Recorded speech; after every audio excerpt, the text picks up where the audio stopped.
Hi, everyone. Hi. Hello. Hello, Somaji. Wonderful. So, Rahul, sir, you there? Yes. Prashantji, you there? Yes, I'm there. I'm audible to you. Wonderful. Wonderful, sir. Actually, so there is actually यहाँ पे बहुत ज़्यादा बारिश हो रही है और इसके चलते there's a little problem here. उसके चलते मैं लैपटॉप पे एक्सेस नहीं कर पा रहा हूँ. I'm there on phone. So, Okay. Somaji, this is my Yeah. team.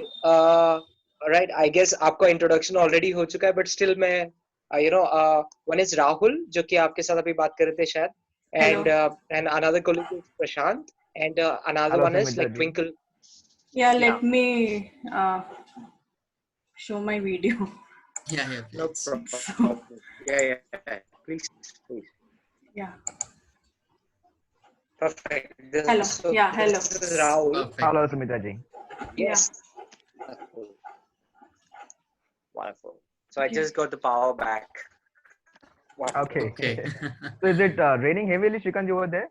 It is a lot. बहुत ज़्यादा sir. क्या बोलूं? Okay. यहाँ पे अभी बारिश हो रही है. So Somaji, सब कुछ का सेट हो गया है. Yeah, you are not audible, Shrikant. So Yeah. मैं बोल रहा हूँ कि हाँ. अभी आ रही है आवाज? हाँ, अभी आ रही Yes. है. So मैं बोल रहा था कि Oh, power off. मेरे यहाँ पे भी पावर गया अभी. Oh.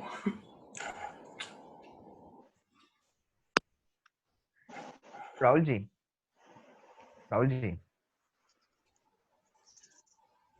आई गेस उनका वीडियो बंद हो गया है. ओह, पॉज हो गया. हाँ. अच्छा ट्विंकल. हाँ बोलो ना. श्रीकांत जी के यहाँ पे अभी कहाँ से कनेक्ट किया था उन्होंने? फोन से कनेक्ट किया था शायद अभी. ओके. अभी मेरे इस पे तो रिकॉर्डिंग हो रहा है. मैंने इनको भी मैम को भी अलाउ कर दिया रिकॉर्ड. उनके यहाँ पे भी हो जाएगा. ओके. एंड पीपीटी का कंट्रोल आपके इधर पे है?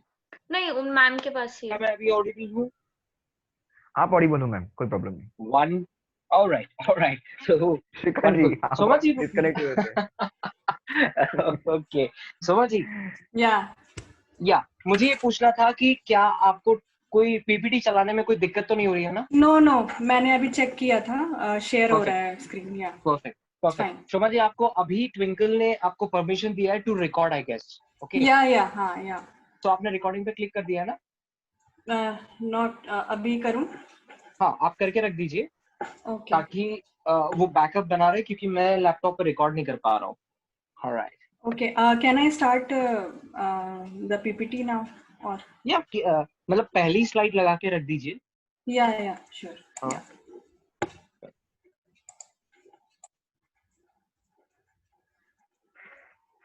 Perfect. Wonderful. So let's wait for the participants now. It's just only 3 minutes more. Prashant sir, आपने लिंक वापस से शेयर किया है क्या? जी, बिल्कुल. Alright. यस, मैं भी अभी मोबाइल से ही कनेक्ट हुआ हूँ. Okay.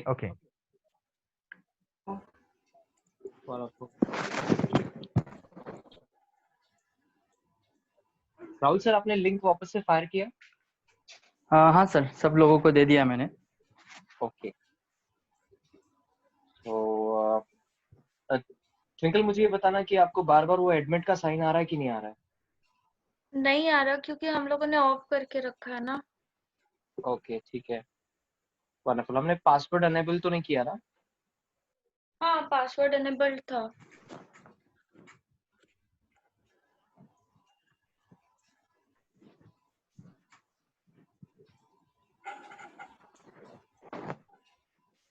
थदनती को पंखा लगा दे.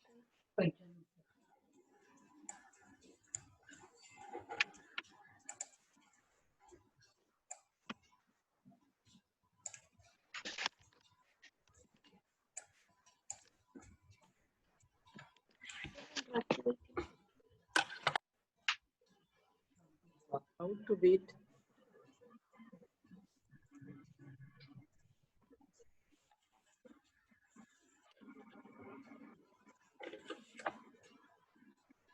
कल के माधुरी Nanda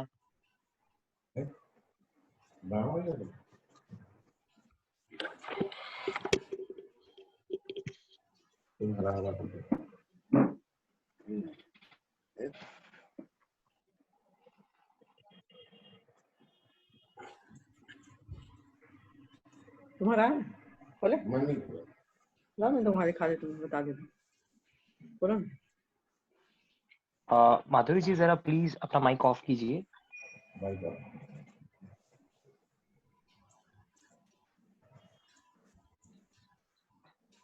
thank you. Alright.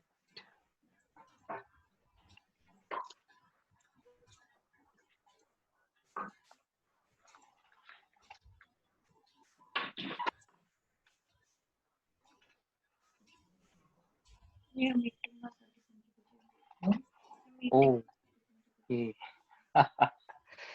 Alright.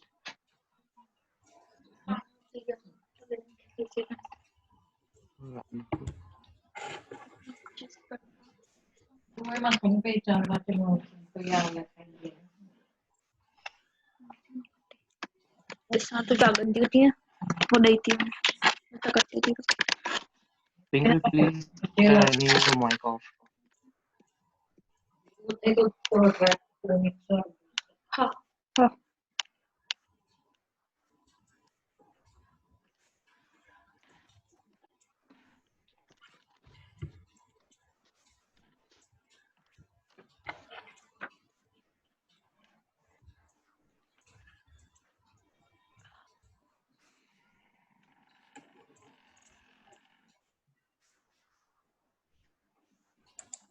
Shrikant ji Yes, बोलिए।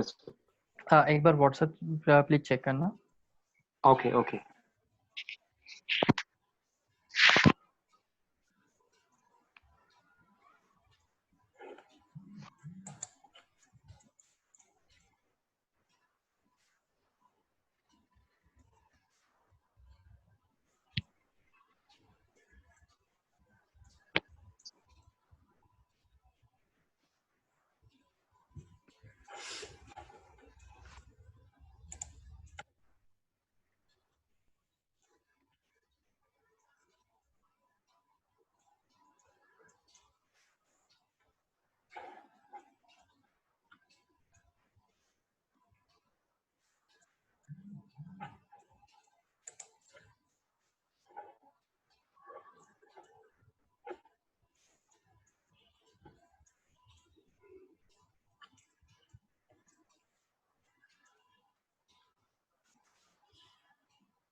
So people are joining in. अभी सारे लोग अभी join कर रहे हैं. We'll wait for 2 or 3 minutes more and then we'll start.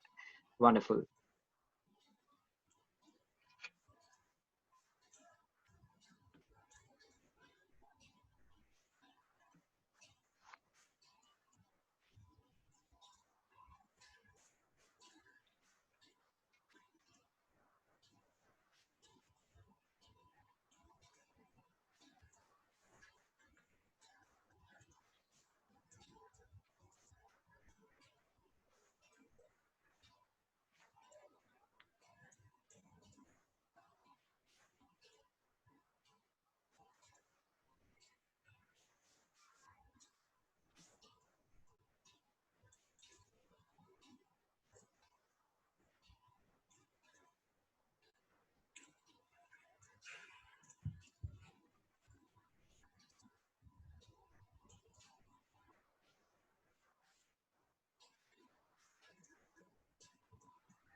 Perfect.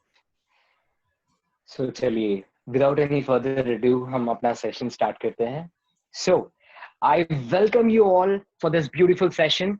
दोस्तों, आप तो जानते ही है 10 ट्रेनर्स एजुकेशन नेटवर्क, ये एक ही इंटेंशन से बनाया गया है ताकि हम लोग एक दूसरे को नॉलेज शेयर कर पाए और सस्टेनेबल ग्रोथ पा पाए। ऑलराइट, मैंने देखा है कि बहुत सारे इंपॉर्टेंट कोर्सेज के लिए मार्केट में बहुत सारा पैसा चार्ज किया जाता है, और इसी इंटेंशन को ब्रेक करने के लिए, ताकि I believe knowledge is free everywhere. Alright, so मैं ये फ्री नॉलेज दिलवाने के लिए वी हैव स्टार्टेड दिस 10, जहां पर आपको एक्चुअल नॉलेज दिया जाता है कि कैसे आप अपने अपने प्रॉब्लम्स, अपने ट्रेनिंग इंडस्ट्री या फिर अपने लाइफ में जो ग्रोथ चाहिए, किस तरीके से आप पा सकते हो, वो वहां पर डिस्कस किया जाता है।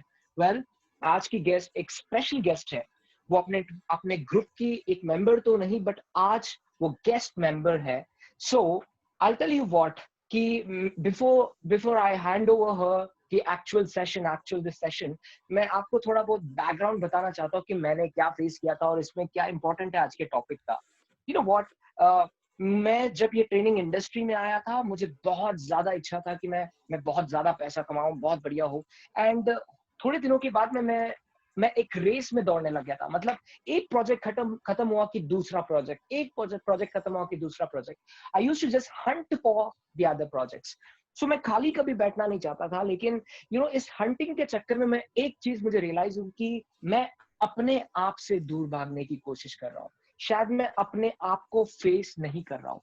एंड यू नो व्हाट, जब काम नहीं मिलता था, जब बहुत ड्राई सीजन होता था, जब सेशंस नहीं रहते थे, तो काफी बार फ्रस्ट्रेशन क्रिएट होता था, चिंता बहुत होने लग जाती थी, ओवरथिंकिंग होता था कि फ्यूचर में क्या होगा, क्या नहीं होगा। आई एम श्योर यहाँ पर जितने भी अटेंडीज है आज सारे लोग ये बात से गुजरे होंगे कभी ना कभी। सो मेरे उस वक्त पे मुझे कोई खास हेल्प तो नहीं मिल पाई थी, लेकिन I met with a beautiful friend of mine, alright, and उसने मुझसे बाहर निकाला। लेकिन दोस्तों, आज अपने बीच में there is a psychiatrist, clinical psychiatrist, जो कि एक्चुअली अपनी नॉलेज को एक्चुअल पेशेंट्स पे ट्राई करती है। ऑलराइट, सो आज जो नॉलेज मिलने वाला है दोस्तों, इमेजिन कीजिए कि आपके सामने एक्चुअल डॉक्टर बैठा है और एक्चुअली आपको सॉल्यूशंस मिलने वाले हैं। आई प्रॉमिस यू, ये सेशन आपको 100% हेल्प करेगा। That's my promise. Alright, so without any further adieu, आज की गेस्ट है, आज की स्पीकर है सोमाजी मिश्रा, जो कि पेशे से क्लिनिकल साइकोलॉजिस्ट है एंड साइकियाट्रिस्ट है, सॉरी, साइकोलॉजिस्ट। सो वो उनका काम है, पिछले कुछ सालों से वो इसी सेक्टर में काम कर रही है। She have worked in Bilaspur, she have worked in Pune and many other places. Alright, so चलिए विदाउट एनी डिले हम उन्हें बुलाते हैं। सोमा जी, वेलकम, बहुत बड़ा वेलकम आपको 10 ग्रुप में। एंड चलिए, over to you Soma ji. Hello everyone. जैसे कि हम लोग ये पेंडेमिक में फंसे हुए हैं, सब लोग कुछ ना कुछ करना चाह रहे हैं बाहर जाके मोस्टली, लेकिन सब लोग घर पे ही रह के अभी करना पड़ रहा है, वो एज ए मजबूरी टाइप की हो गई है। तो मैं ये सेशन इसलिए चालू करना चाह रही थी क्योंकि बहुत सारा चीज़ है जो बहुत इम्पोर्टेंट है एक ट्रेनर या फिर एक कोच के लिए। जो नॉलेज मैं दे पाऊँ वो बहुत बेनिफिशियल है आप लोगों के लिए। जैसे आजकल ट्रेनर्स या फिर कोई भी कोच है, उन लोगों को अभी बहुत सारी प्रॉब्लम्स फेस करनी पड़ रही है, क्योंकि उन लोगों को प्रोजेक्ट्स कभी कभी मिल रहे हैं और कभी कभी नहीं मिल रहे हैं, और कभी कभी कोई भी काम नहीं है, और उन लोगों को आदत है बाहर जाके काम करने के लिए और क्राउड में फेस करने के लिए। तो ये सब एक्टिविटीज नहीं हो रही, तो उसके चलते बहुत सारी चीजें बहुत डाउनफॉल चल रही है। तो इसका मैं एक एग्जांपल देना चाह रही हूँ, एक स्टोरी के से स्टार्ट करना चाहती हूँ मैं। मेरी एक फ्रेंड है, वो भी एक एज ए ट्रेनर काम करती है। मैं उसको कभी भी फोन करती थी, जब भी फोन करती थी तो वो कहीं ना कहीं ट्रैवल कर रही होती थी। वो एज ए फ्रीलांसर काम करती है। तो उसको मैं जब भी फोन करती थी तो वो हमेशा बिजी रहती थी। मेरे को बोलती थी कि मैं अभी बात नहीं कर सकती तुमसे, मैं बाहर हूँ, मैं बाहर मेरा ट्रेनिंग है, मेरा एक्टिविटी चल रहा है, तो मैं बाद में, ऐसे करते करते बहुत दिन तक उसने मेरे से टच में नहीं रहा, बहुत बिजी रही वो। फिर एक दिन उसने मेरे को कॉल किया कि हाउ आर यू, तुम मेरे से मिल नहीं रही हो। तो मैंने वही बोला कि तुम इन दौरान इतनी बिजी थी तो मैंने तुमसे कांटेक्ट नहीं रखा। तो उसने सडनली मुझे बोला कि मैं अभी जॉब नहीं कर रही हूँ और मैं अभी फिलहाल घर पे ही बैठी हुई हूँ, तो मुझे बिल्कुल भी अच्छा नहीं लग रहा है, घर से बाहर निकलने का भी मन नहीं कर रहा है, और मुझे हमेशा फ्यूचर का चिंता रहता है कि मैं क्या करूँगी, और मैं प्रोजेक्ट आगे आएगा, मुझे मिलेगा कि नहीं, मैं काम करूँगी कि नहीं फ्यूचर में। तो मुझे बहुत ही थॉट्स आ रहे हैं, बहुत नेगेटिव थॉट्स आ रहे हैं कि मैं क्या कुछ अचीव कर पाऊंगी कि नहीं। So she was very anxious about everything. मतलब मेरे साथ क्या होगा, क्या नहीं हो रहा है, जो मेरे को मिलना चाहिए था, क्या मैंने ऐसे कर दिया। और इस पेंडेमिक की वजह से उसने अपना जॉब भी खो दिया था, कुछ प्रोजेक्ट्स नहीं मिल रहे थे, कोई भी अवेलेबिलिटी नहीं थी जो वो कुछ काम कर पाए। सो उसने बहुत लोनली रह के घर पे बैठी रही, और बिल्कुल किसी से ज्यादा बात नहीं करती थी, बहुत एंशियस हो जाती थी अगर कोई क्वेश्चन पूछता था, उससे कुछ भी पूछता था तो। सो ये एक साइन भी हो सकता है कि एक एंशियसनेस एक डेवलप हो रहा है उसके माइंड में। सो ये इस डिस्कशन में हम लोग इसलिए जाएंगे क्योंकि मेरे जैसे एक टॉपिक है ये, how to beat anxiety in this uncertainty being a trainer और कोच। ये जरूरी नहीं है कि ट्रेनर और कोच के ही लाइफ में ये सब प्रॉब्लम्स फेस हो रहे होंगे। ये जरूरी है, ये भी है कि एक सेल्स पर्सन या फिर कोई टीचर है या फिर कोई प्रोफेसर है जो बाहर जाके स्पीच देता है या फिर कोई आउटिंग वाला काम कर रहा है, उसके लिए भी आजकल का सिचुएशन को अगर देख रहे हैं तो बहुत डिफिकल्टी फेस कर रहे हैं उन लोग भी। ओके, सो ये और अगर कोई किसी को अगर एंजाइटी इश्यूज आ भी रहे हैं तो बहुत सारे लोग छुपाना भी चाहते हैं इस चीज को, बाहर डिस्क्लोज नहीं करना चाहते। तो ये भी एक प्रॉब्लम है सोसाइटी का, जो फेस टू फेस बात करना चाहिए तो वो चीज हम लोग छुपा रहे हैं, वो हम लोग एक टैबू और एक स्टिग्मा के फॉर्म में स्टॉप कर दे रहे हैं वो चीज को। सो मैं आपको बेसिकली पहले तो एंजाइटी क्या होता है वो मैं एक बार आपके साथ डिस्कस करना चाह रही हूँ। ओके,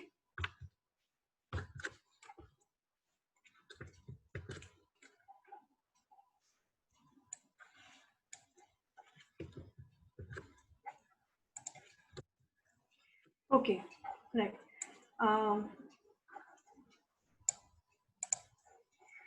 जैसे कि anxiety disorder includes disorder that share features of excessive fear and anxiety and related behaviour disturbances.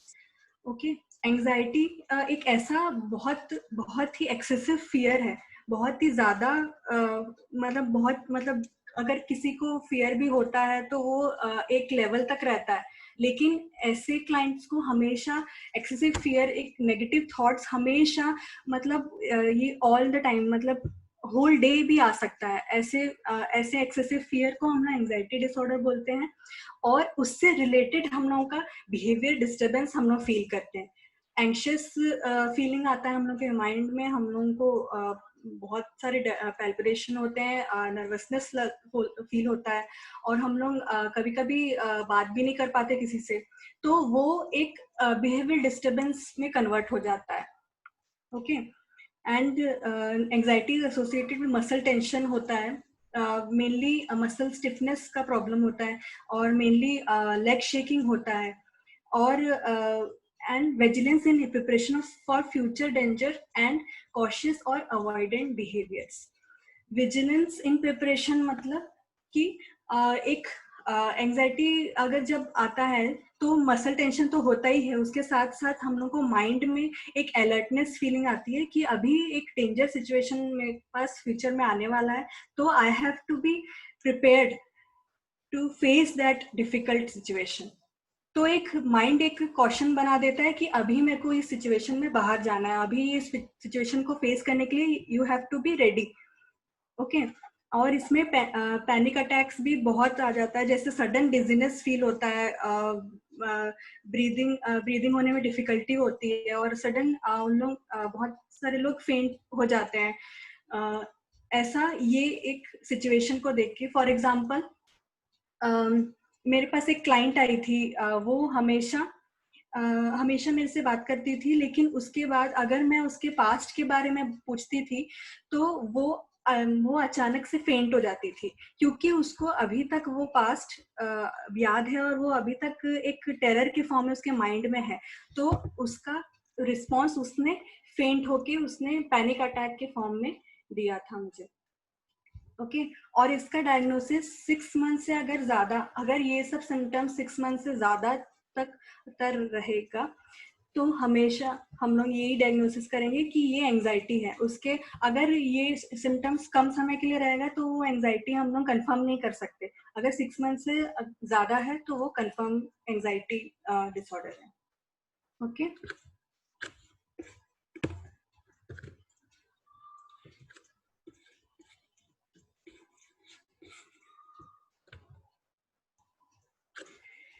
अब हम लोग जाते हैं एंजाइटी सिम्टम्स एंड साइंस में।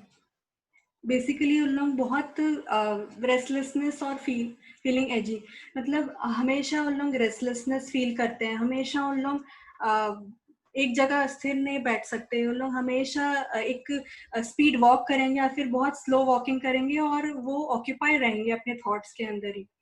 ओके और उन लोग बहुत जल्दी टायर्ड भी फील करते हैं।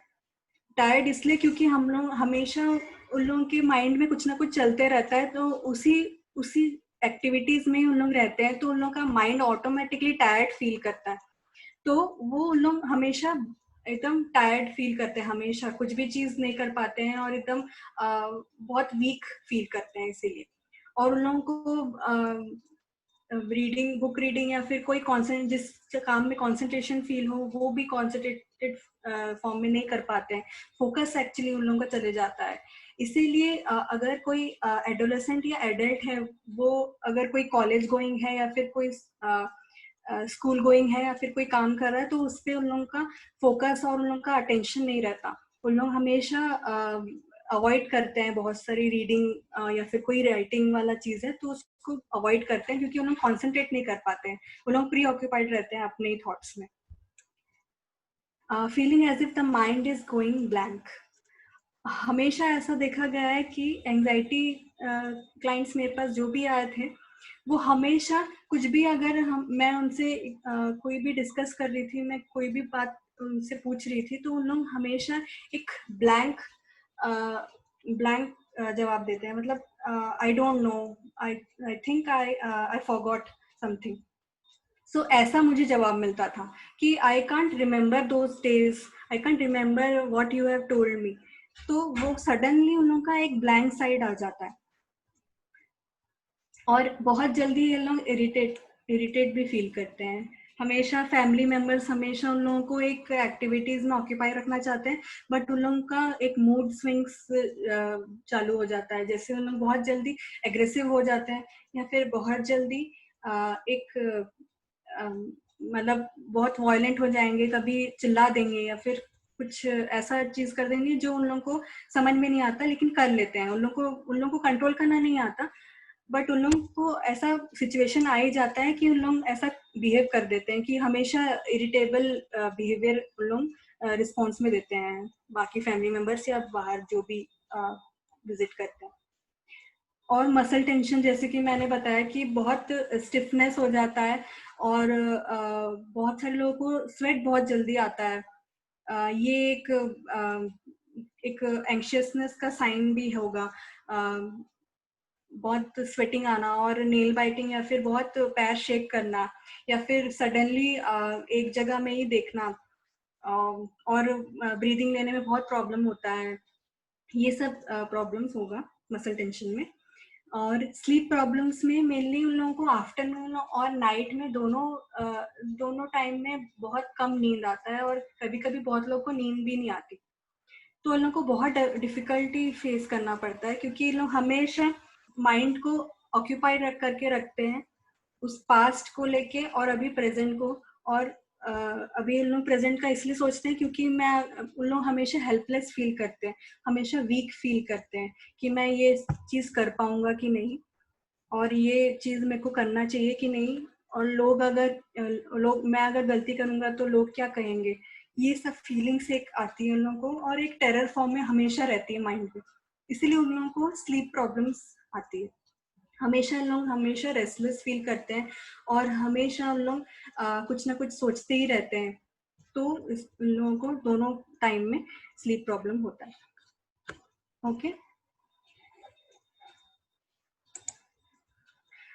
ये सब चीज का बायोलॉजिकल कंट्रीब्यूशन भी है, क्योंकि मेनली ये सारे सिम्टम्स इसलिए हो रहे हैं क्योंकि हम लोगों के न्यूरोट्रांसमीटर्स जैसे कि सेरोटोनिन, डोपामाइन और नेरोपाइनेफ्राइन और गाबा, जैसे gamma which means gamma amino butyric acid जो रहता है हम लोगों के न्यूरोट्रांसमीटर्स होते हैं ये सब, तो ये मूड और एंजाइटी से रिलेटेड रहता है हमारा।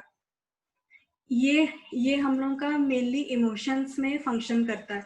जैसे हम लोग का जो भी इमोशंस है, तो ये सारे जो न्यूरोट्रांसमीटर्स हैं उन लोग ये सब चीजों से कनेक्टेड है। अगर सेरोटोनिन, जैसे serotonin is a neurotransmitter that is largely associated with mood, sleep, appetite and other regulatory functions in the body. Okay, serotonin mainly sleep और मूड और एपेटाइट को फंक्शन करने में हेल्प करता है हमारा, लेकिन एंजाइटी पेशेंट्स को इसी इम्बैलेंस की वजह से, इसी सेरोटोनिन न्यूरोट्रांसमीटर में इम्बैलेंस होने की वजह से स्लीप और मूड और एपेटाइट भी उन लोगों का कम होते रहता है। ओके, और डोपामाइन में ऑल्सो कंट्रीब्यूट टू सिम्टम्स, जैसे कि इसका फंक्शन ये है कि वो अटेंशन और मूवमेंट और रिवॉर्ड्स को फंक्शन करता है। वैसी एंजाइटी, अगर एंजाइटी पेशेंट्स के माइंड में डोपामाइन का फ्लो में इम्बैलेंस फील हो रहा है, तो ये सब अटेंशन, मूवमेंट और रिवॉर्ड्स में ये फर्क महसूस होगा इन लोगों को। इसीलिए अटेंशन और मूवमेंट, जैसे जो भी है, हैंड मूवमेंट हो गया, या फिर जो वॉकिंग है, या फिर जो भी एनर्जी वाला काम है, वो सब चीज में इन लोगों को बहुत डाउनफॉल होते रहता है इसी के इम्बैलेंस की वजह से। और हमारा लास्ट है norepinephrine is also related to anxiety. Okay, as it involves fight और फ्लाइट रिस्पॉन्स। फाइट और फ्लाइट रिस्पॉन्स इसलिए ये फंक्शन करता है क्योंकि कोई भी सिचुएशन अगर आ रहा है, फॉर एग्जांपल कोई भी रोड एक्सीडेंट है, या फिर कोई भी हम लोगों को एक डेंजर सिचुएशन महसूस करने के लिए मिल रहा है कि हाँ अभी कोई डेंजर आने वाला है, तो हम लोगों को दो चीज का रिस्पॉन्स ये नोरोपाइनेफ्राइन हम लोग को एक मैसेज देता है कि अभी हम लोग को इस सिचुएशन में फाइट, मतलब हम लोग को इस सिचुएशन से लड़ना है, या फिर फ्लाइट रिस्पॉन्स मतलब वहां से चले जाना है। वो एक सिग्नल प्रोवाइड करता है नोरोपाइनेफ्राइन। ओके, सो इसीलिए एंजाइटी पेशेंट्स लोगों को इन दोनों में फर्क नहीं महसूस होता है। इन लोग हमेशा इन दोनों में ही अटके रहते हैं कि मैं इस चीज से भागूं या फिर इस चीज में कोशिश करूं कि मैं इसको डील कर पाऊं, इससे निकल पाऊं। तो इस चीज में कंफ्यूजन होता है। तो लोग बहुत सारे एंजाइटी पेशेंट्स लोग उस सिचुएशन से फ्लाइट रिस्पॉन्स देना चाहते हैं। बहुत लोग भाग जाते हैं सिचुएशन से। Okay, and GABA plays a role in balancing excitement or agitation and feelings of calm and relaxation. जैसे कि anxiety patients हमेशा relax और calm नहीं महसूस करते हैं, इसलिए क्योंकि ये गैमा अमीनो बटरिक एसिड जो है उसमें इम्बैलेंस होता है, इसीलिए उन लोग एक्साइटमेंट फील नहीं कर पाते और उन लोग बहुत मतलब ऑक्यूपाइड रहते हैं, उन लोग रिलैक्स नहीं कर पाते अपने माइंड को। इसीलिए भी उन लोगों को स्लीप डिस्टर्बेंस होता है, क्योंकि उन लोगों का माइंड हमेशा एक्टिव रहता है, हमेशा एक्टिवली कुछ ना कुछ प्रोसेस करता रहता है, तो उन लोगों को रिलैक्स करने में टाइम लगता है। as compared to normal people. और अभी हम लोग जाते हैं एंजाइटी में क्या क्या टाइप्स हैं. तो फर्स्ट है पैनिक डिसऑर्डर विथ और without agoraphobia. Panic disorder basically 2 form में भी आते हैं, या फिर अकेला पैनिक डिसऑर्डर आता है, या फिर उसके साथ एगोरोफोबिया के भी सिम्टम्स डेवलप होते हैं क्लाइंट्स पे. पैनिक डिसऑर्डर में मोस्टली पेशेंट्स हमेशा यही फील करते रहते हैं कि हमेशा मेरे को पैनिक अटैक आ सकता है कोई भी सिचुएशन में. अगर मैं बाहर जा रहा हूँ तो मेरे को बाहर पैनिक अटैक आ सकता है, या फिर मैं किसी से मिल रहा हूँ तो अचानक से मुझे मैं फेंट हो सकता हूँ, मेरे को अटैक आने के चांसेस हो सकते हैं. तो ये सारी सिचुएशन से लोग हमेशा अवॉइड करने का सोचते हैं, क्योंकि इन लोगों को लगता है कि मुझे पहले से ही पैनिक अटैक आ सकता है. तो ये लोग अवॉइड करते हैं रेस्टोरेंट्स और पब्लिक मीटिंग में जाना, या फिर कोई मीटिंग में जाना. ये सब लोग अवॉइड करना बहुत चालू कर देते हैं.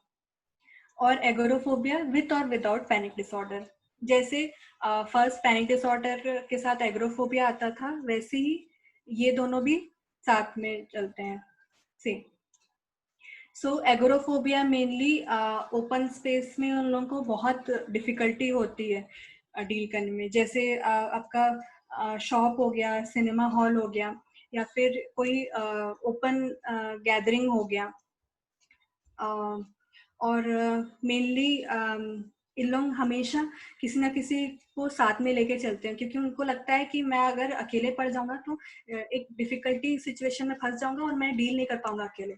इसीलिए मुझे कोई ना कोई साथ में चलना चाहिए मेरे साथ, तभी मैं हमेशा फियर को अवॉइड कर पाऊंगा और मैं सेफ रहूंगा.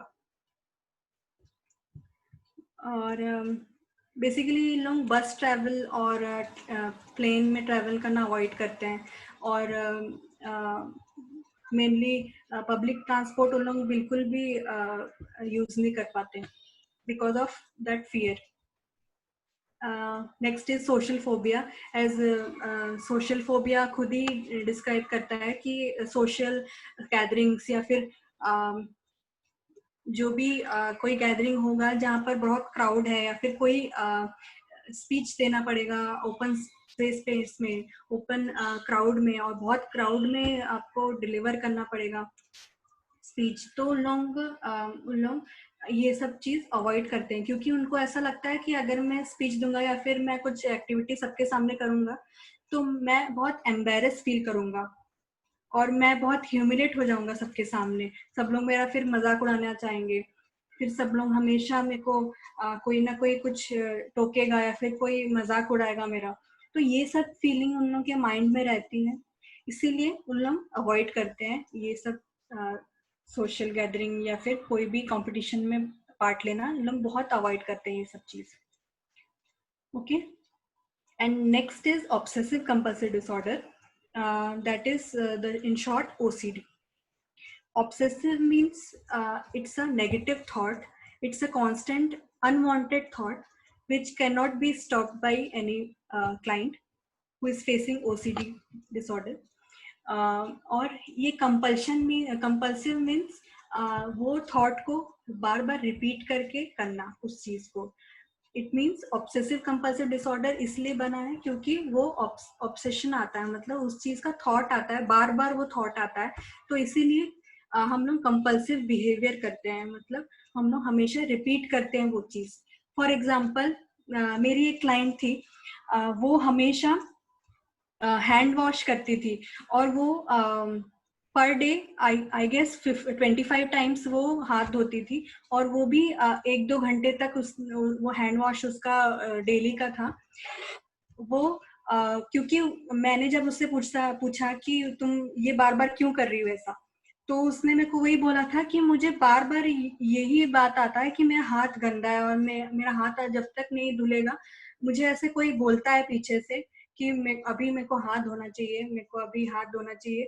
तो वो बार बार वो मेरे थॉट्स में आता है, तो इसीलिए मैं बार बार हाथ धोती हूँ और मैं ये रोक नहीं पाती हूँ. मैं ये जानबूझ के नहीं कर रही हूँ, ये थॉट्स बार बार मेरे को बोल रहे हैं करने के लिए. तो ऐसे लोग हमेशा ये भी सोचते हैं कि मेरे हाथ में जर्म्स है तो मुझे हैंड वॉश करना चाहिए, और मेरे कपड़े में जर्म्स है तो मुझे बार बार उसको धोना चाहिए। तो ये एक एक कांस्टेंट उनके माइंड में एक थॉट आता रहता है बार बार कि मुझे ये करना ही है, जब तक अगर मैं नहीं करूं तब तक मेरे को चैन नहीं मिलेगा, इसलिए मुझे कंटिन्यूसली करना पड़ेगा। Okay, and next is post traumatic stress disorder. तो पोस्ट ट्रॉमेटिक स्ट्रेस डिसऑर्डर में मेनली कोई एक ट्रॉमेटिक इवेंट अगर हो जाए, जैसे फॉर एग्जांपल कोई रोड एक्सीडेंट, और वो भी एक मेजर रोड एक्सीडेंट, जैसे कोई हाईवे में बहुत डेंजरस रोड एक्सीडेंट किसी का हो गया, या फिर जो जो ट्रॉमेटिक इवेंट बहुत ही पेनफुल होगा, जैसे फिजिकल वायलेंस या फिर फिजिकल अब्यूज हो गया, चाइल्ड अब्यूज हो गया चाइल्डहुड के टाइम में। तो ये सब एक ट्रॉमेटिक इवेंट्स बार बार ये एपिसोडिक आते हैं, ये हम हमेशा एक फॉर्म में चलते हैं, उन लोग हमेशा एक ही फॉर्म में चलते हैं, इसलिए क्योंकि ये इवेंट्स इन लोग आंखों देखा एक आई विटनेस के तौर में देखे रहते हैं। तो ऐसे क्लाइंट्स हमेशा डॉक्टर्स के पास चेस्ट पेन या फिर ब्रेथलेसनेस या फिर बहुत स्वेटिंग या फिर सडन डिजीनेस फीलिंग जब होता है, तब डॉक्टर्स के पास एडवाइस लेने के लिए जाते हैं। और मेनली ये एक्यूट स्ट्रेस डिसऑर्डर, जिसमें ये पोस्ट ट्रॉमेटिक डिसऑर्डर जैसे ही है, लेकिन इसमें बहुत क्रॉनिक सिचुएशन रहता है। एक्यूट स्ट्रेस डिसऑर्डर में मेनली क्लाइंट्स को हमेशा ट्रॉमेटिक इवेंट्स के बारे में उन लोग सोचते रहते हैं, हमेशा कॉन्स्टेंटली सोचते रहते हैं, और उन लोगों को मेनली स्लीप डिस्टर्बेंस भी होता है हमेशा। उन लोग हमेशा स्लीप प्रॉब्लम होता है, और आफ्टरनून में भी और डे टाइम में, आफ्टरनून में भी और नाइट टाइम में भी उन लोगों को स्लीप डिस्टर्बेंस इसलिए होता है क्योंकि उन लोगों को ये सारे जो भी ट्रॉमेटिक इवेंट्स है वो एक एज ए टेरर के फॉर्म में उन लोगों को रात में आते रहते हैं, कॉन्स्टेंटली आते रहते हैं, वो स्टॉप नहीं कर पाते उस चीज को। ओके, ये हो गया एक्यूट स्ट्रेस डिसऑर्डर। और जनरलाइज्ड एंजाइटी डिसऑर्डर में मेनली ऐसे क्लाइंट्स हमेशा अपने फैमिली, अपने वर्क प्लेस को लेके, या फिर अपने मनी या फिर अपने हेल्थ के बारे में हमेशा कॉन्स्टेंटली सोचते रहते हैं। उन लोग हमेशा सोचते हैं कि मेरा हेल्थ का क्या होगा, मेरे फैमिली का क्या होगा, अगर मुझे कुछ हो गया तो मेरी फैमिली को कौन देखेगा। ये सारी चीज इन लोगों को हमेशा बार बार एक्सेसिव फियर एक बना देती है माइंड में कि अभी क्या होगा, और मेरे साथ ऐसा है तो ये कैसे स्टॉप होगा, मेरा वर्क लाइफ और पर्सनल लाइफ कैसे चलेगा। ये कॉन्स्टेंटली लोग हमेशा एक एक्सेसिव फॉर्म में एक माइंड में फीड कर लेते हैं, और ये बार बार सोचते रहते हैं। वो पूरा नेगेटिव रहता है, वो जो भी थॉट रहता है वो बहुत नेगेटिव रहता है, और उन लोग ये सब चीज स्टॉप नहीं कर पाते। ओके, ये एक शॉर्ट एंजाइटी टेस्ट है जो कि मैं आप लोगों को अभी बोलूंगी, या फिर अभी नहीं कर पाएंगे, आप बाद में भी भर सकते हैं। इसमें 7 आइटम्स है, तो मैं लिंक शेयर कर सकती हूँ। इसका स्कोरिंग भी है, लेकिन जो भी आपका स्कोर है वो डिस्क्लोज करने की जरूरत नहीं है। मैं जो भी है मैं आपको एक्सप्लेन करूंगी। ओके, मेरे पास स्कोरिंग भी है इसका, सो मैं चैट बॉक्स में शेयर कर देती हूँ ये।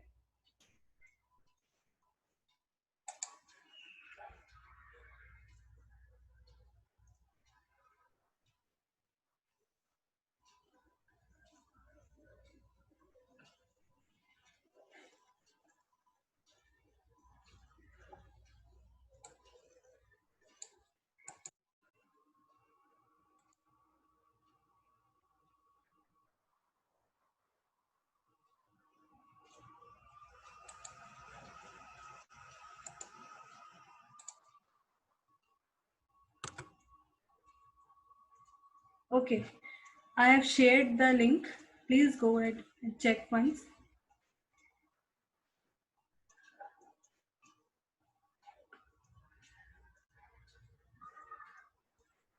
Okay, आप सब लोग क्विकली फिल आउट कर लीजिए ये.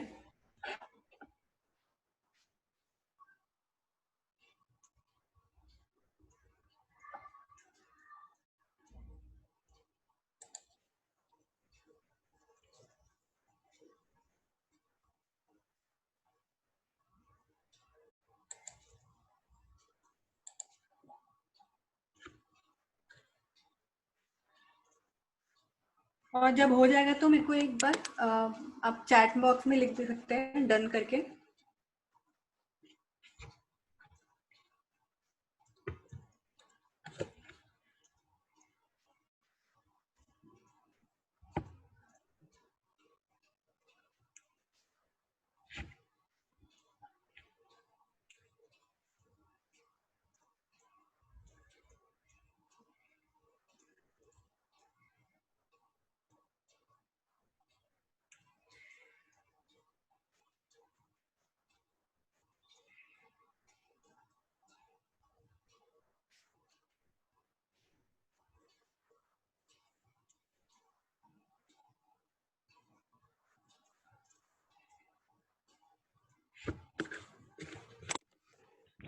What is the meaning of several days in the test? 1 second.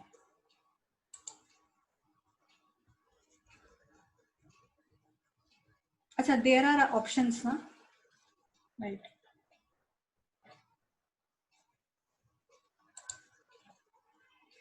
या एक्चुअली उसमें ऑप्शन दिया है बार बार ये हो रहा है क्या. हाँ, राइट. या not at all, several days, more than half the days. Okay, ये बार बार हो रहा है, नहीं हो रहा है, या फिर दिन में बहुत कम हो रहा है, कोई भी दिन मतलब पर डे, और कभी कभी नियरली एवरी डे थोड़ा बहुत हो रहा है रोज. So what is the difference between several days, more than half the days, nearly every day? So not at all is clear. Not at all is clear. Now, what is several days? मतलब हर दिन होता है या actually ये basically हाँ, feeling nervous, anxious और on as, ये सारी फीलिंग्स अगर आपको बिल्कुल भी नहीं हो रही है तो आप not at all tick mark कीजिए. ओके, और ये बार बार हो रही है तो इसमें टिक कीजिए. And then more than half the days, मतलब दिन में मतलब दिन में कुछ, मतलब जैसे मॉर्निंग के टाइम में या फिर डे के टाइम में हो रहा है तो वैसा है. और नियरली एवरी डे, मतलब कभी हमेशा कभी कभी हो रहा है. तो डिग्री किसकी ज्यादा है? सबसे अधिक डिग्री किसकी है? लाइक यू कैन से कि साल में. तो इसमें डिग्री, सबसे अधिक डिग्री नियरली एवरी डे की है. डिग्री ज्यादा है. या राइट. यस.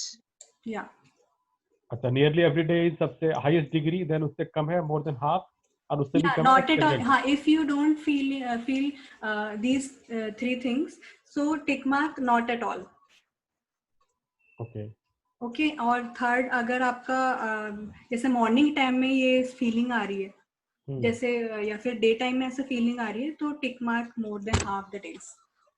और सेवरल डेज किस पे करना है टिक? सेवरल डेज मतलब बार बार आ रहा है, मतलब दिन में बार कभी भी. दिन में बार बार या महीने में 4-5 बार? नहीं, बार बार फीलिंग कर रहे हैं, जैसे बाहर भी जा रहे हैं तो ये फील कर रहे हैं, घर पे भी रह रहे हैं तो फील कर रहे हैं, हर every day. It's about every day. हाँ. So what is the difference between several days and every day? Nearly every day. या एक्चुअली ये चारों ये 4 स्केल हम लोग बोलते हैं, उसके फॉर्म में चल रहा है, तो ये सीवियरिटी है ये मेनली. सो आप जो भी कंफर्टेबल फील कर रहे हैं उसमें टिक मार्क कर सकते हैं. ओके, जैसा भी फील कर रहे हैं. या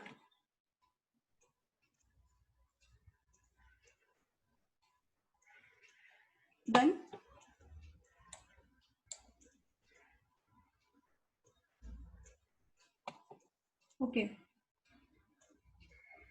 Can I proceed to next slide? Okay, fine. I guess everyone has filled the form. Okay, yes. Sure, please. Okay, right.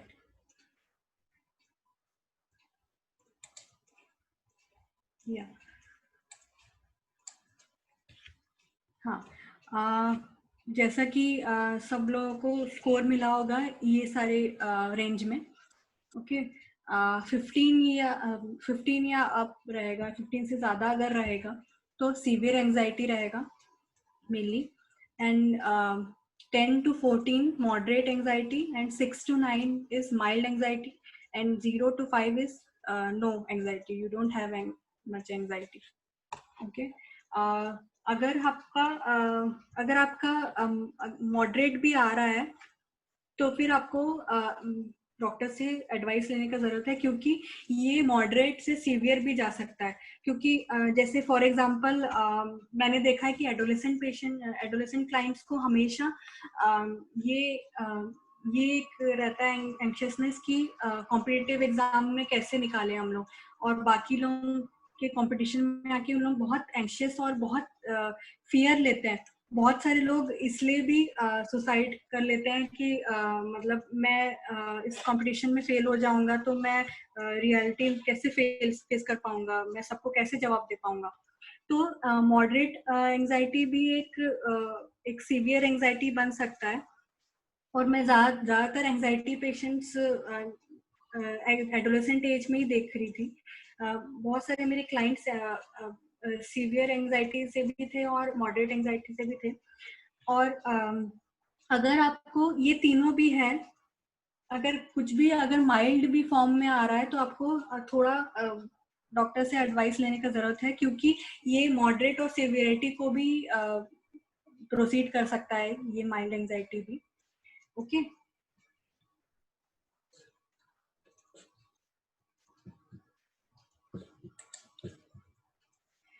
Next is, sorry,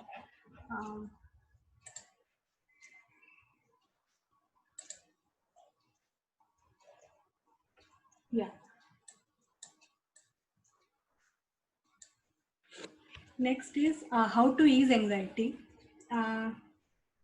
मैं जो भी मेरे एंजाइटी क्लाइंट्स आ रहे हैं, उन लोग एक्चुअली शुरू में बहुत सारे सेशन में ओपन अप नहीं हो पाते हैं. उन लोग बहुत सारे लोग खुल के बात नहीं कर पाते हैं, उन लोग शेयर नहीं कर पाते हैं कुछ भी चीज. तो मैं उन लोगों को यही एक एक्सरसाइज चालू करती हूँ, जिससे उन लोग 2-3 सेशन के बाद उन लोग बहुत ओपन अप होते हैं और उन लोग बात करना चालू करते हैं. तो मैं फर्स्ट ये है कि take a deep breath. Deep belly breathing helps decrease anxiety, and it is very helpful for anxiety patients, वो जो बिल्कुल भी बोल नहीं पाते. क्योंकि बहुत लोगों का पर्सनालिटी ट्रेट्स भी होता है कि उन लोग खुल के बोल नहीं पाते हैं, और अगर ऐसे लोगों को एंजाइटी भी हो रहा है तो उन लोग और भी ओपन अप होने में बहुत टाइम लगाते हैं, क्योंकि उन लोगों को बहुत चीज का टेंशन रहता है, ऑलरेडी माइंड में चलता रहता है कि मैं अगर ये बोल दूंगा तो मेरे को जज किया जाएगा, अगर नहीं बोलूंगा तो फिर मैं खड़ा नहीं उतरूंगा सामने, किसी के भी सामने. ओके. So इसको inhale deeply for a count of 4, hold your breath for a count of 4, exhale for a count of 4. Okay, and you have to repeat इसको बहुत बार रिपीट करना है ऐसा. अराउंड आई गेस 2-3 बार आप ये चीज रिपीट करेंगे तो मेनली हम लोग को ये कंसंट्रेशन भी बढ़ाएगा, और कंसंट्रेशन के साथ हम लोगों को थोड़ा सा रिलैक्स फीलिंग करेगा, थोड़ा सा काम डाउन करेगा माइंड को. उसके बाद थोड़ा सा क्लाइंट्स बोलना चालू करते हैं इसके बाद. And yes, go for a walk. ये बहुत ही अच्छा एक एक्सरसाइज है. जैसे वॉक के साथ हम लोग म्यूजिक भी सुन सकते हैं. म्यूजिक भी एक स्टडी से पाया गया है कि म्यूजिक से भी एक कामिंग इफेक्ट आता है, और वॉक करने से हम लोगों का एक हैप्पी हार्मोन भी रिलीज होता है, एंडोर्फिन. तो ये वॉक करना बहुत ही कामिंग इफेक्ट देता है माइंड को. और हर्बल शैमोमिल और ग्रीन टी, ये भी अगर एंजाइटी क्लाइंट्स को हम लोग दे रहे हैं रेगुलरली, तो ये भी एक कामिंग इफेक्ट देगा। और अगर हम लोग कोई भी एक ड्रग प्रोवाइड कर रहे हैं क्लाइंट्स पे, तो वो उसका असर ज़्यादा नहीं होगा जितना असर शैमोमिल और ग्रीन टी अगर हम लोग रेगुलरली बेसिस में दे रहे हैं माइंड काम करने के लिए, तो वो भी एक अच्छा बेनिफिट दिखता है। और इनफैक्ट स्टडी से भी एक जाना गया है कि शैमोमिल हम लोग अगर क्लाइंट्स को 8 वीक तक दे रहे हैं, 8 वीक तक दिए थे, तो उन लोगों का एंजाइटी लेवल डिक्रीज होते गया 8 वीक में ही। और अगर हम लोग कंपेयर करते हैं पेशेंट्स को, अगर उस 2 ग्रुप में, दूसरे ग्रुप में पेशेंट को अगर हम लोग ड्रग प्रोवाइड किए हैं, ड्रग के फॉर्म में मेडिसिन दे रहे हैं, तो उन लोगों का एंजाइटी उतने जल्दी रिड्यूस नहीं हुआ जितना हम लोग शैमोमिल उसको 8 वीक तक जब दिए तब डिक्रीज हुआ। और next is distract yourself. Actually distraction technique बहुत ही काम देता है। कोई भी चीज़ है जो आपको हाई लेवल का अटेंशन और कंसंट्रेशन चाहिए रहता है किसी भी काम में, जैसे ड्राइंग हो गया, या फिर कोई म्यूजिक कंपोजिशन हो गया, या फिर कोई पोएम राइटिंग हो गया, या फिर कोई ऐसे राइटिंग हो गया, ऐसा चीज जो आपका माइंड पूरा 100% उसमें कंसंट्रेशन रहना पड़े, वो वैसा चीज भी बहुत एंजाइटी को दूर करता है। क्योंकि हम लोग उस समय थॉट्स को नहीं ला रहे हैं, उस समय हम लोग उस चीज को बनाने का थॉट्स ला रहे हैं, तो ये बहुत हेल्पफुल होगा। ओके। और स्पेंड टाइम इन नेचर, जैसे कि आपका बर्ड वॉचिंग हो गया, या फिर कोई गार्डनिंग का हॉबी हो गया, तो वो भी एक डेवलप करना बहुत ज़रूरी है। नेचर के साथ कनेक्ट रहना बहुत ज़रूरी है।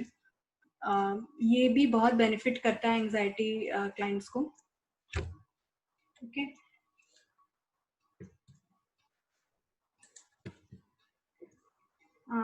नेक्स्ट इज, मैंने कंक्लूडिंग लाइंस भी लिखा है, ठीक है।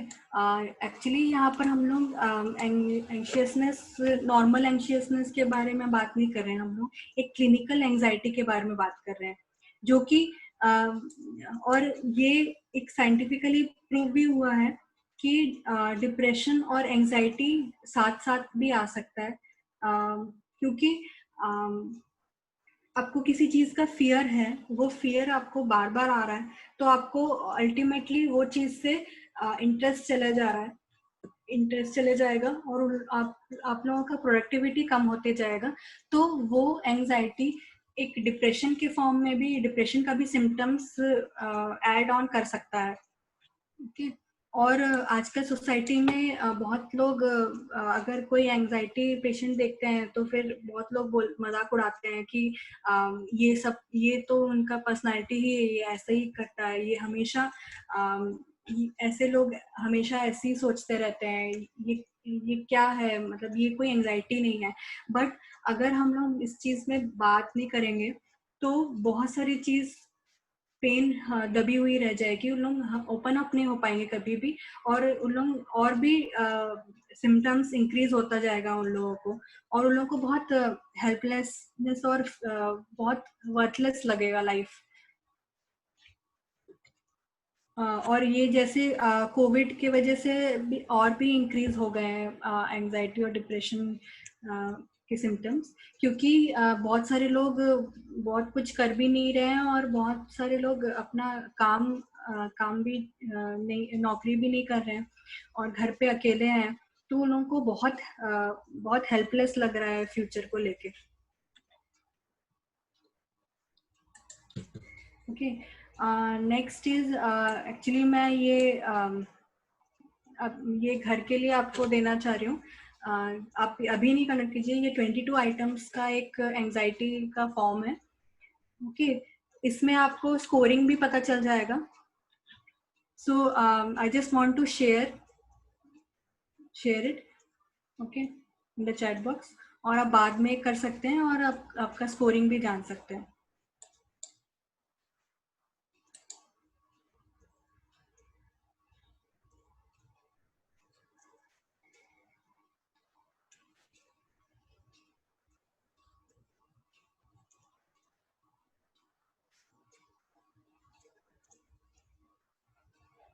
Just a second.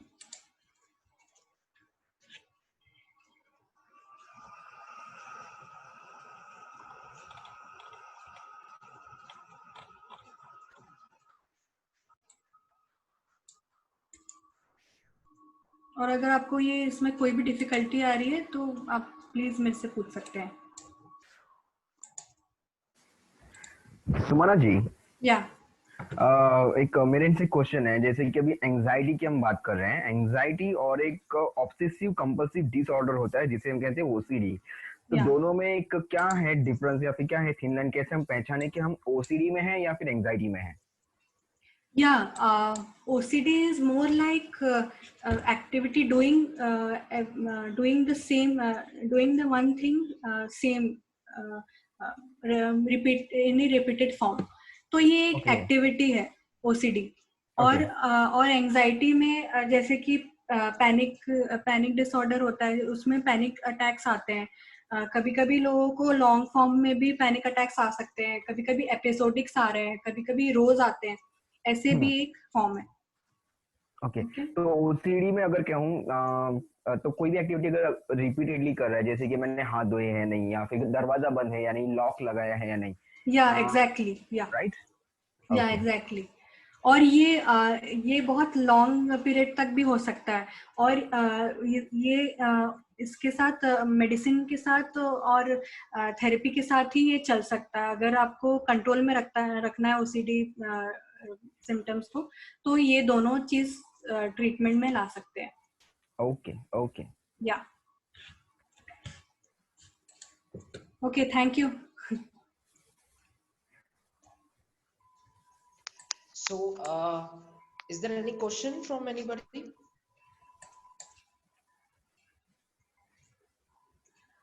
Shrikant ji, hello. Yes, Prashant ji, you are audible.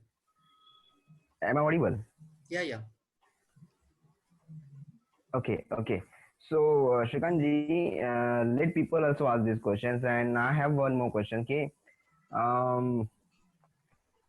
इसके सिम्टम्स क्या रहेंगे अगर एंजाइटी में अगर कोई जा रहा है, उसके पहले के कुछ सिम्टम्स होते होंगे, जैसे कि रेड अलर्ट बताया जाता है। हम अगर कहीं जा रहे हैं और आगे अगर डेंजर जोन है तो हमें पता चल जाता है, एक साइन होती है, वहां पे लिखा जाता है this is the danger zone. So before entering into anxiety, ऐसे क्या कुछ रेड अलर्ट्स हैं जिससे हमें पता चल जाएगा कि हम एंजाइटी में एंटर करने वाले हैं?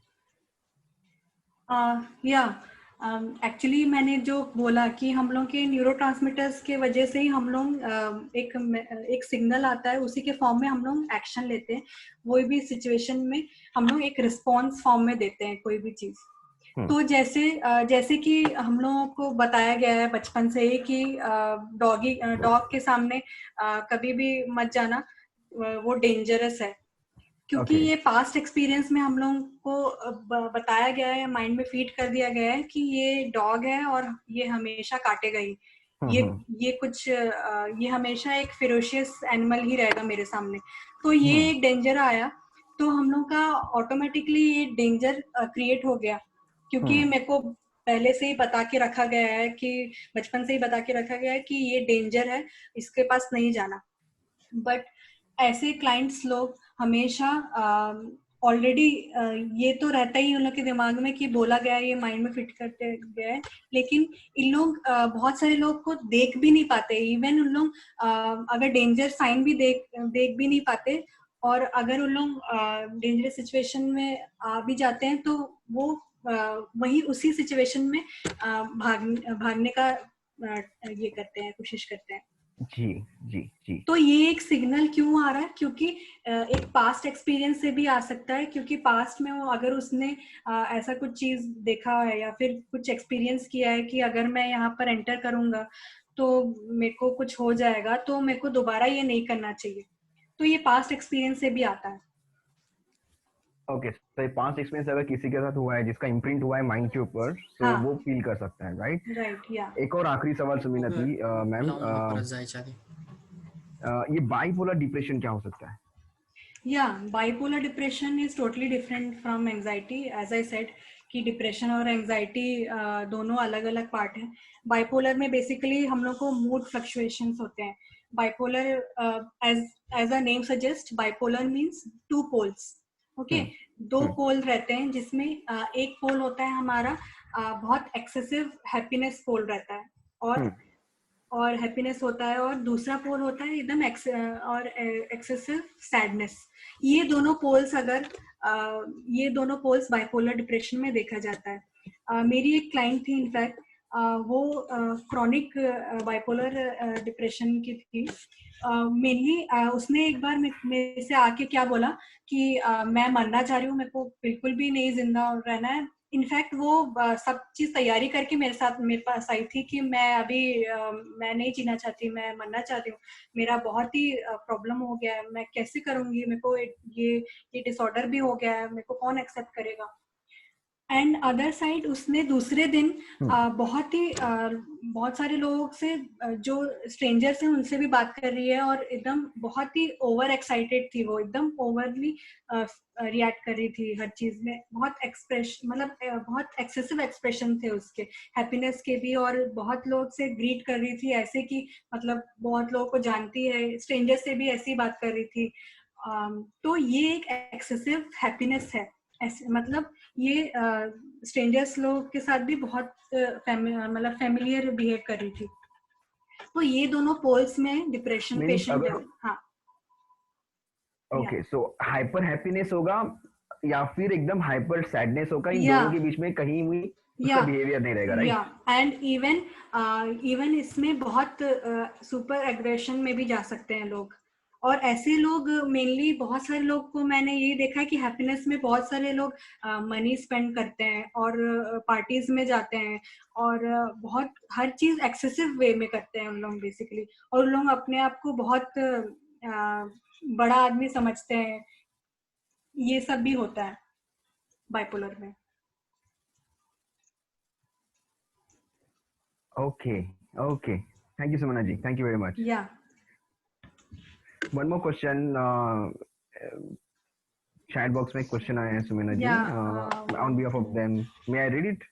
या what to do if suddenly we feel sacred and don't know the reason. मतलब घबराहट सी हो रही है और रीजन उसके पीछे का पता नहीं है, तो इन सिचुएशन में कैसे हमें रिएक्ट करना चाहिए, फिर बिहेव करना चाहिए?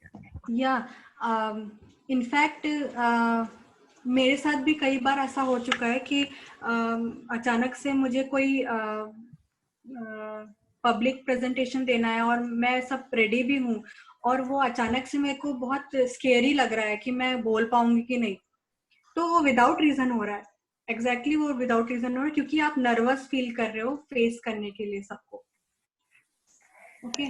तो आपको मेनली तो शांत रहना है, अपने माइंड को यही मतलब ब्रीदिंग, जैसा कि मैंने ब्रीदिंग एक्सरसाइज बोला था, जैसे आप काउंट कर सकते हैं एक्सेल और इनहेल करके 4 टाइम्स ईच, बोथ 4 टाइम्स ऐसे कर सकते हैं.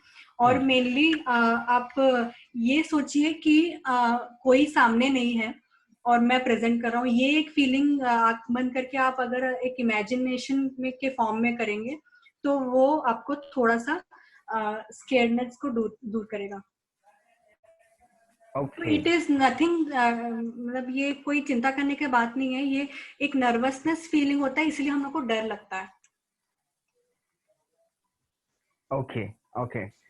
और कभी कभी एक फ्लैशबैक की मेमोरी होती है जिसको डेजा वू भी बोला जाता है, फिर सडनली स्वेटिंग सी होती है, हाथों के ऊपर एक पसीना सा आता है. तो इसको भी इसी के साथ रिलेट किया जा सकता है कि डर के कारण हो रहा है. या may be, but not always, क्योंकि हम लोगों को कभी कभी ऐसा फीलिंग होता है कि ये ठीक है, ये फैमिलियर प्लेस है और मैं ये शायद एक्सपीरियंस कर रहा हूँ या फिर कर चुका हूँ. ऐसा बहुत रेयरली फील होता है. ओके. डेजावू कहते हैं guys. Yeah, yes, deja it's vu, deja vu. right. Yeah. Over to you, Shrikant ji. Alright.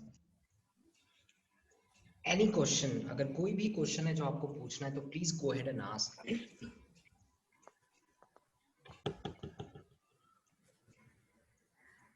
So participants, this is about anxiety and depression. आज के दिन में इस दौरान, लॉकडाउन के दौरान और इस टफ सिचुएशन में many people are feeling depressed, anxiety. जैसे कि हम करंट न्यूज में भी अगर देख रहे हैं तो डेली कोई ना कोई सुसाइड करने के केसेस हमें देखने को मिल रहे हैं, पढ़ने को मिल रहे हैं। सो एक्सट्रीम लेवल से जाने से अच्छा है कि कहीं ना कहीं हमें डेंजर्स दिख रहे हैं, प्राइमरी लेवल पे हम समझ पा रहे हैं। सो हमारे सामने एक बहुत ही बेहतरीन शानदार साइकेट्रिस्ट, क्लिनिकल साइकोलॉजिस्ट हैं हमारे साथ में, सुमना जी। आप चाहें तो उनसे सवाल कर सकते हैं और जानने की कोशिश कर सकते हैं। तो please go ahead, if you have any questions, anything it can be, please type in the comment box and you may ask directly. Perfect, sir. Perfect. So I believe there are no any questions. Yeah. Okay.